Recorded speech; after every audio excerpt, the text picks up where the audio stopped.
आप पूजा करते हैं, वास्तव में स्वयं की पूजा आप करते हैं, क्योंकि जो आप हैं वैसा ही भगवान ने अपना स्वरूप बना करके आपको दिखाया है। जो आपका प्राण शरीर है वो वास्तव में लिंग शरीर है, लिंग आकार है उसका। ब्रह्मांड का आकार भी अनंत है, लिंग है, आपका भी वही आकार है। मेरे पास एक बड़े विद्वान ब्राह्मण आए थे। रुद्री जप, रुद्री पाठ और रुद्राभिषेक, उसमें उन्होंने महारत प्राप्त कर रखी थी और बोले, बाबा मैं इतने समय से रुद्री कर रहा हूं लेकिन विशेष लाभ तो हुआ नहीं जैसा कहा जाता है, ऐसा विशेष अनुभूति भी नहीं हुई जैसा कहा जाता है।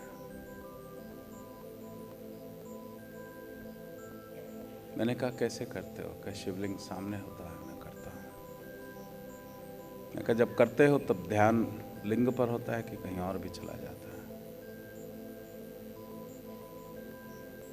वैसे तो उन्होंने कहा कि ज़्यादातर वहीं होता है, पर जितने वो चिंतित लग रहे थे अधिकतर ध्यान कहीं और होता होगा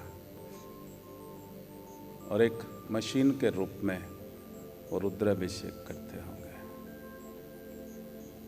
मैंने बोला भगवान की प्राप्ति करनी है तो अद्वैत साधना से ही शिव की प्राप्ति होती है और अद्वैत साधना भाव से होती है।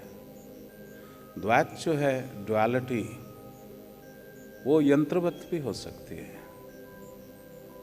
लेकिन अद्वैत जो है, non duality, you have to have that emotion of oneness.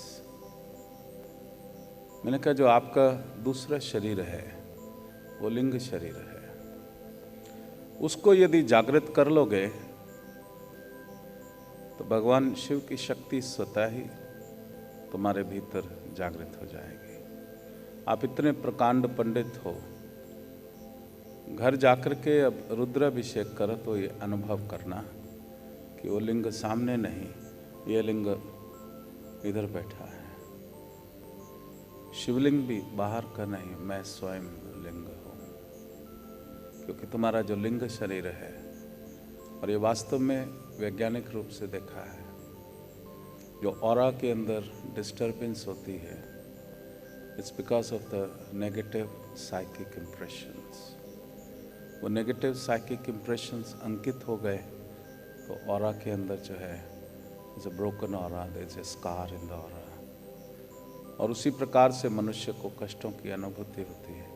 उसी प्रकार से रोग आ जाता है जहाँ आपका जो लिंग शरीर है उसमें दाग अगर आ जाए तो। और जैसे ही अपने स्वयं का ध्यान करते हो, मैं ही वो लिंग शरीर हूँ, और वास्तव में हो, तुम्हारा जो प्राणमय कोश है वो लिंग आकार है।